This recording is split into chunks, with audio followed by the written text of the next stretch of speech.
এমন কোথাও নেই, এমন কোনো জায়গা নেই, হাট ঘাট বাজার বন্ধ, আপনি প্রত্যেকটি জায়গায় আপনি জাতীয়তাবাদী শক্তির প্রতিনিধি বিএনপির লোকেরা আছে।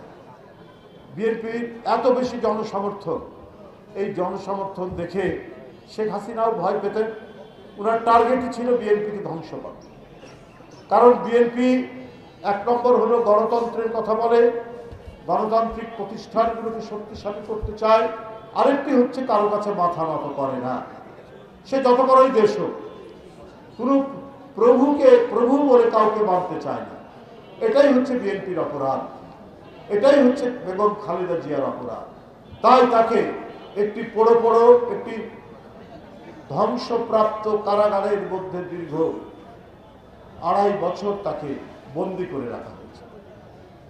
যে ঘরে বন্দী করে রাখা হয়েছিল তার দেওয়াল থেকে শুধু বালি উড়ে, ধুলা উড়ে। তার কিছুদিন আগেই তিনি লন্ডন থেকে চোখ অপারেশন করে গিয়েছিলেন। তার জন্য ওই কারাগারের ওই রুমটি ছিল একেবারে কবরের মতো। শেখ হাসিনা দেশনেত্রী বেগম খালেদা জিয়াকে কবরে রাখতেই তিনি আনন্দ লাভ করেছেন। এই কারণে কোনো আইন কানুনের তোয়াক্কা করেননি, কোনো কিছুর তোয়াক্কা করেননি। যে অভিযোগ তার বিরুদ্ধে, ওই অভিযোগের সাথে বেগম খালেদা জিয়ার কোনো যোগাযোগই নাই, কোনো সংশ্লিষ্টতাই নাই। ওইটার উপর, তার ক্যাগার উপর রায় দিয়ে দিল 5 বছর। আবার যত উপরে কোর্টে যাওয়া যায় তারা আরো বেশি করে রায় দেয়। এটাই মনে হয়েছে যে শেখ হাসিনার ব্যক্তিগত আক্রোশ, যে আক্রোশটা তিনি সম্পাদন করছেন আদালতের মাধ্যমে, আইনি প্রক্রিয়ার মাধ্যমে। তার আমলে কিসের আদালত, কিসের আইন, কিসের বিচার? শেখ হাসিনা যে যা বলতো তাই। শেখ হাসিনা হচ্ছে সুপ্রিম কোর্টের উপরে। শেখ হাসিনা এমন ফ্যাসিস্ট যে তার কথায় সব আইন, আদালত, আইনে যা লেখা থাক কোনোটার কোনো দাম নাই। শেষ কথা হচ্ছে শেখ হাসিনা কোনো কিছুই তিনি মান্য করতেন। কিসের আইন? আরে আইন থাকতে শেখ হাসিনার ঢাকায় বাড়ি আছে, সুধা বাবুর নাম শুনেছেন না?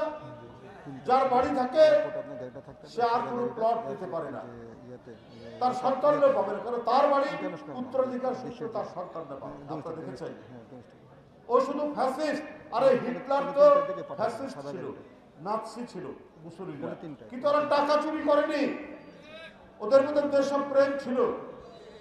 ওরা জার্মান জাতিকে বা ইটালিকে পৃথিবীর মধ্যে শ্রেষ্ঠ জাতি হিসেবে তৈরি করার জন্য তারা ঘোষণা দিয়েছে, অন্যায়ভাবে, অযৌক্তিকভাবে, এবং বিরোধী দলকে ধ্বংস করে। ও শুধু হিটলারের কাছ থেকে অত্যাচার নিপীড়ন শিখেছে। ও শুধু হিটলারের কাছ থেকে কি করে বিরোধী দলকে গ্যাস চেম্বারের মধ্যে রাখা যায় সেইটা শিখেছে। কিন্তু তাদের মধ্যে যে দেশপ্রেম আছে, যে তারা টাকা পাচার করেনি, টাকা লুট করেনি, তারা প্লট নেয়নি, এগুলো কিন্তু শেখ হাসিনা শেখেনি। শেখ হাসিনা ছিল একটা লুটেরা, একটা দস্যু দলের সর্দারনি। তাহলে আপনার পূর্বাচলে তার মেয়ের নামে 10 কাঠা প্লট, তার ছেলের নামে 10 কাঠা প্লট, তার ভাগ্নির নামে 10 কাঠা প্লট, তার ভাগ্নার নামে 10 কাঠা প্লট, সব মিলিয়ে 60 কাঠা প্লট। এই যে এখন জানা গেল, যা মনে করেছে তাই করেছে।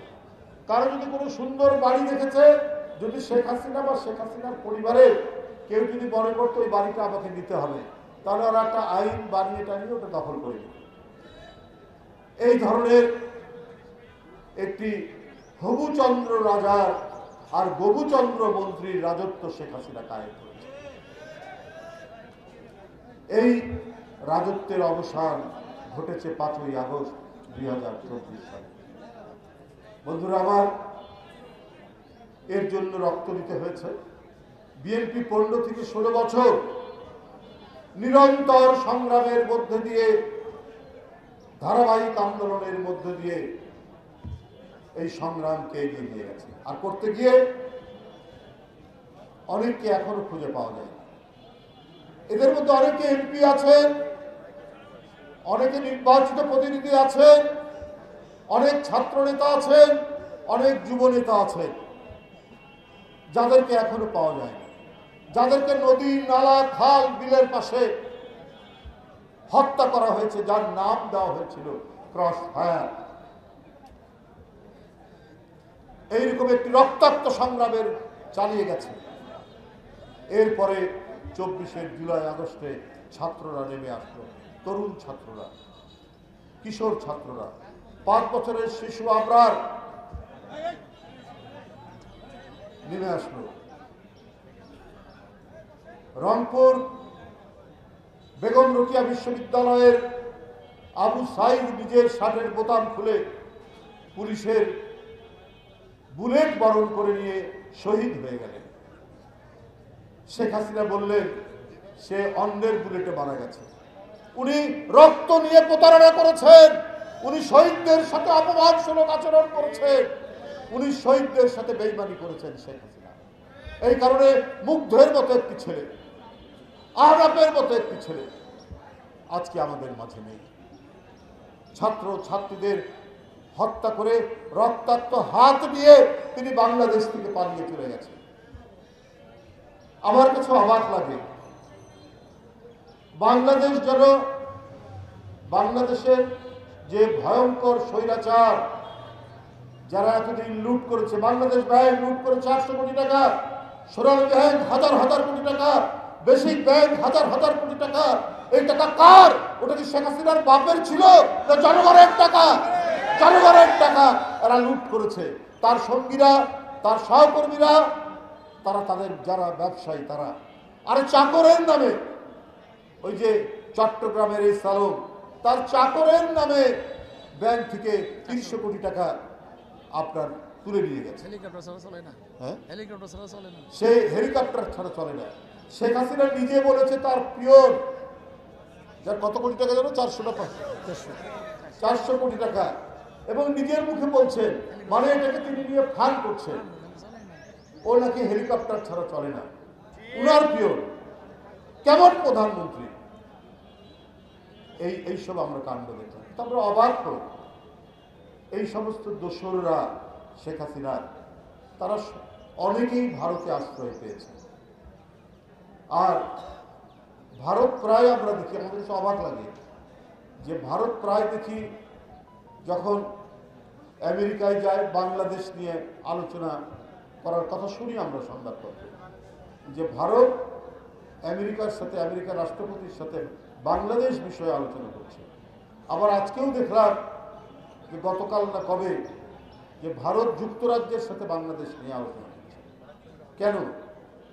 বাংলাদেশে সরকার নেই, বাংলাদেশে এটি একটি স্বাধীন দেশ নয়, এর একটি স্বাধীন পতাকা আছে, এর একটি স্বাধীন জাতীয় সঙ্গীত আছে। আপনি পার্শ্ববর্তী রাষ্ট্র, আপনি যে রাষ্ট্র, আপনি একটা আলাদা ভূখণ্ড, আলাদা স্বাধীন দেশ। তো বাংলাদেশকে নিয়ে আপনার এত মাথা ব্যথা কেন? বাংলাদেশকে নিয়ে অন্য একটি দেশের সাথে আপনি আলোচনা করার কে অধিকার দিয়েছে? আমার দেশের কি হচ্ছে না হচ্ছে, আমাদের সরকার আছে, আমাদের বিরোধী দল আছে, আমাদের জনগণ আছে, আমাদের আইন কানুন আছে, তারা কথা বলবে। আমরা আমাদের পররাষ্ট্রনীতি কি হবে, আমাদের নানা বিষয় নিয়ে কথা বলতে পারে। আপনারা কারা যে বাংলাদেশ নিয়ে অন্য দেশের সাথে আপনারা আলোচনা করবেন? যারা লুটেরা, যারা খুনি, যারা আবরারকে হত্যা করে, তাদেরকে আপনারা আশ্রয় দেন। আজকে ভারত হচ্ছে শেখ হাসিনার দোসরদের বাগান বাড়িতে পরিণত হয়েছে। এটার কারণ হচ্ছে হাসিনার মাধ্যমে তারা বাংলাদেশকে তাবেদার রাষ্ট্র বানাতে চেয়েছিল। ভারত যা মনে করত হাসিনার মাধ্যমে সেটা করত, আর হাসিনা তার ক্ষমতা টিকিয়ে রাখার জন্য ভারত যা চাইতো তাই দিয়ে দিত। একবার বলেছে না, আমি ভারতকে যা দিয়েছি তারা চিরদিন মনে রাখবে। কি দিয়েছেন এখন আমরা প্রতিদিন সেটা দেখতে পাই। কি কি দিয়েছেন? সীমান্তে হত্যা হয়, লালমনিরহাটের সীমান্ত, চাঁপাই নবাবগঞ্জের সীমান্ত, ঠাকুরগাঁর সীমান্ত, সিলেটের সীমান্ত, মারা যাচ্ছে একের পর এক মানুষ, একদিন দুই দিন পর। আপনার এখন তো প্রতিবাদ হয়, এখন তো পররাষ্ট্র মন্ত্রণালয় থেকে করা বক্তব্য যায়, ভারতের কি বলে যে এখানকার হাই কমিশনারকে ডেকে পাঠানো হয়। শেখ হাসিনার আমলে এটাও করা হতো, চুপচাপ থাকতো। ভারতের অপকর্ম বাংলাদেশে সমস্ত কিছু তারা মেনে নিতেন। তারা মেনে নিতেন। এই কারণে মনে করত ভারত যে আমাদের একজন অত্যন্ত বিশ্বস্ত একজন প্রতিনিধি আছে বাংলাদেশে। আর পানির কথা বাদ দিলাম, ব্যবসা বাণিজ্যের কথা বাদ দিলাম, শুধু সীমান্ত হত্যা, পৃথিবীর মধ্যে সবচাইতে রক্তাক্ত সীমান্ত, সবচাইতে ভয়ঙ্কর সীমান্ত, অসংখ্য ফেলানির লাশ ঝুলে থাকা সীমান্ত তৈরি হয়েছে ভারত বাংলাদেশের সীমান্ত।